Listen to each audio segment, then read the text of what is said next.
যদি আপনি খুব তাড়াতাড়ি রেগে যান তবে মন দিয়ে এই কথাগুলো শুনুন। খুব সম্ভবত আপনার ভেতরও এই ৩টি গুণ রয়েছে। প্রথমত, আপনার হৃদয় খুবই পবিত্র ও সৎ। আপনি সবার উপকার করতে চান, কারো ক্ষতি কখনোই চান না। তবুও মানুষ প্রায়ই আপনাকে ভুল বোঝে। তারা আপনার রাগকে অহংকার মনে করে, অথচ আসলে সেটা আপনার ভাঙা হৃদয়ের প্রতিচ্ছবি মাত্র। দ্বিতীয়ত, আপনি মিথ্যা একেবারেই সহ্য করতে পারেন না। আপনি সরাসরি সত্য কথা বলেন, যদি সেটা মানুষের সামনে মানুষকে কষ্ট দেয়। আপনার কাছে কেবল সেই সম্পর্কগুলি গুরুত্বপূর্ণ যেগুলো সত্য আর সততার উপর দাঁড়িয়ে থাকে। এজন্যই আপনি মিথ্যাবাদীদের থেকে দূরে থাকতে চান। তৃতীয়ত, আপনার রাগ আসলে ভালোবাসারই আর একটা রূপ।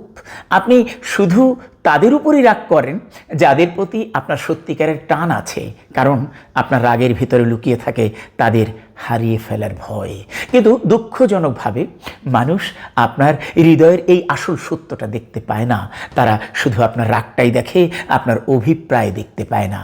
যদি এই সব আপনার সাথে মিলে যায় তবে বিশ্বাস রাখুন, আপনি সত্যিই একজন ভালো মানুষ। যদি আপনি আমার সাথে একমত হন তবে কমেন্টে লিখে দিন ইয়েস।